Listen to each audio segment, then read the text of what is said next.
মা আসার সময়টা হওয়া মাত্রই কিন্তু শিউলি ফুলে যে কত শিউলি ফুল ধরে যায়।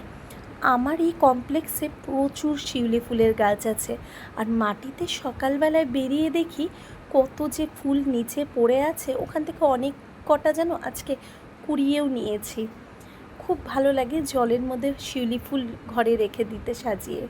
সকালবেলায় আমি যখন মর্নিং ওয়াকে বেরোই না, তখন এই কাঠবিড়ালিগুলোকে দেখতে যে এত ভালো লাগে। আর আমাদের সোসাইটিতে প্রচুর গাছ আর প্রচুর কাঠবিড়ালি আছে, যারা এই গাছ থেকে ও গাছ ঘুরে বেড়ায়। আর এই যে জায়গাটা দেখতে পাচ্ছ, এটা হচ্ছে একটা পার্ক। আমাদের সোসাইটির ভেতরে এমন পার্ক 3-4টে মতন আছে। বাড়ি ফিরে এসে শিউলি ফুলগুলোকে তাড়াতাড়ি করে জলের মধ্যে রেখে দিলাম। ক্রিস চলে যাওয়ার সঙ্গে সঙ্গেই আমি ভাবলাম যে স্নানটা সেরে নিয়ে পুজোটা দিয়ে নিয়ে, অনেকগুলো কাজ আছে, অনেকগুলো গাছের রিপোর্ট আছে। আর দুটো যখন হাঁটতে বেরিয়েছিলাম, দুটো গাছ দেখি বাইরে খুব সুন্দর লাগছিলো, তো ওগুলো অনেক কটা ছিল, ওখান থেকে দুটো গাছ আমি আবার নিয়ে এলাম।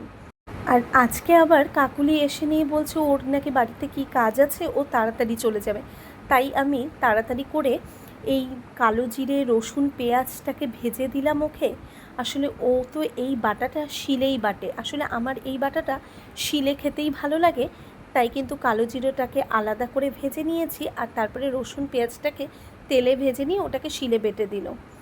ভাবলাম একটু পরে রান্না করি। এই করতে করতে কী না বৃষ্টি নেমে এসেছে। আসলে কলকাতায় খুব বৃষ্টি হচ্ছে জানো তো। রিলগুলোতেও এখন মোবাইলে দেখতে পাচ্ছি যে মা এবারে আসবে নৌকো করে। মনে হচ্ছে এর জন্যই বৃষ্টি থামছে না। আজকে একটু করে নিলাম সাম্বারের ডাল, অড়হর ডাল দিয়েই করেছি আজকে। বেশি সাম্বারের সবজি দিইনি, শুধু গাজরটাই দিয়েছি। তারপরে সব ধরনের মশলা দিয়ে একটু ফুটিয়ে নিয়েছি। আর কাঁকরোলের পুর ভরা বড়া করব।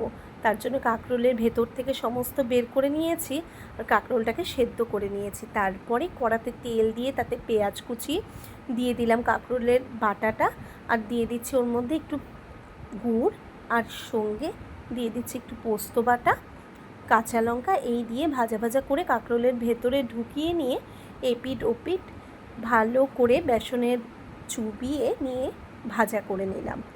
আজকের মেনুটা ছিল খুবই সিম্পল, মাছ ছিল না, নিরামিষই খেয়েছি আজকে দুপুরে। আর তোমাদের সাথে তো আমার এমন গল্প চলতেই থাকবে। তোমরা সুস্থ থেকো, ভালো থেকো।